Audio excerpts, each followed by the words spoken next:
शिव गुरु के खोजे चलली ना कि अगमई टेम्पुआ वाला आधे रहिया उतार दिल कईना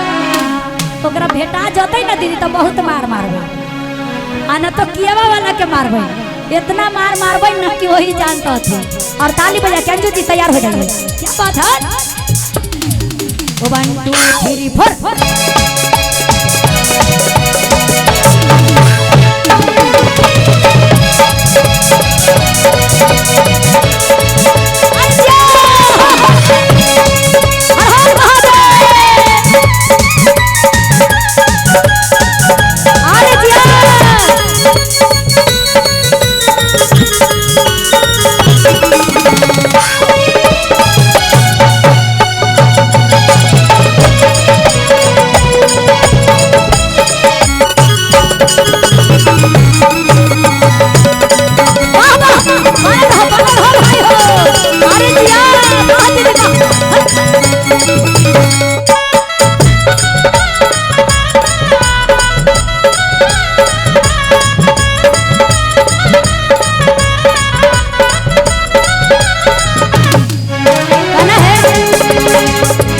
अगमई टेम्पू चढ़ के शिव गुरु के खोजे चलली ना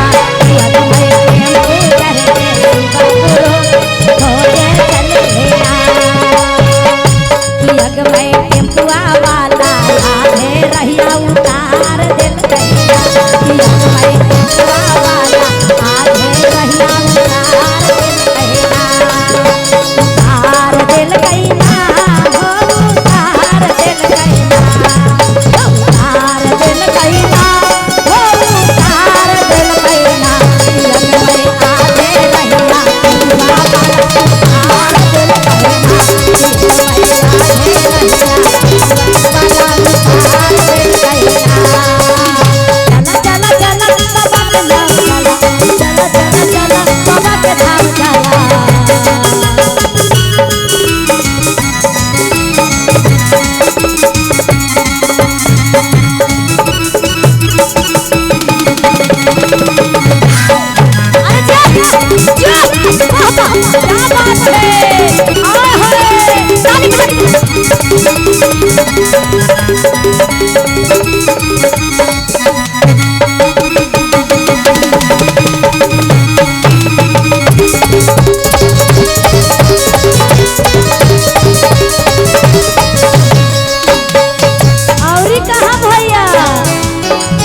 खोजली काशी में खोजली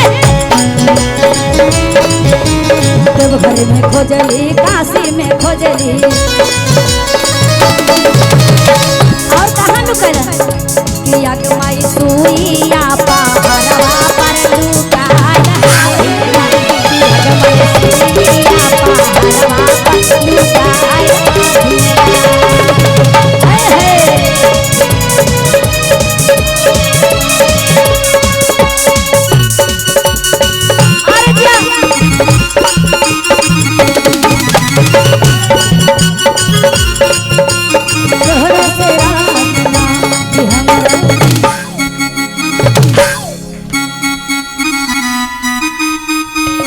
क्या बात है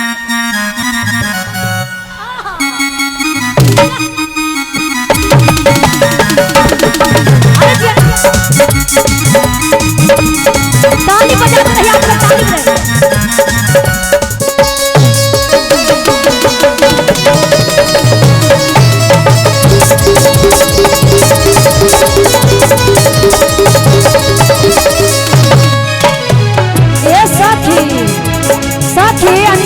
अंजू जी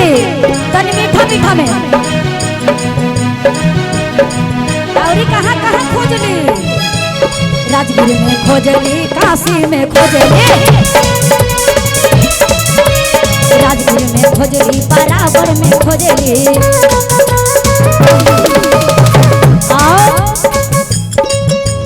सोनापुर में जाई के लुकाल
बभनपुरा में खोजली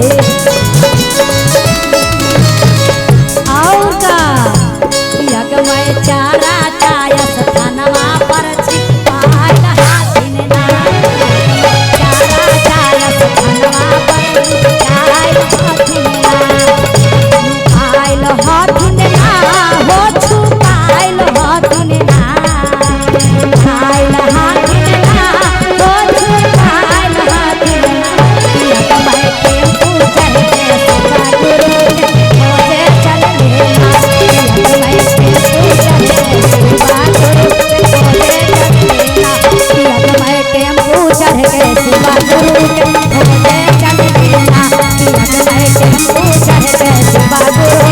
खोजे चलले ना यगमय टेम्पू चढ़ के सदा गुरु खोजे चलले ना यगमय टेम्पू चढ़ के सदा गुरु के खोजे चलले ना यगमय टेम्पू चढ़ के सदा गुरु के खोजे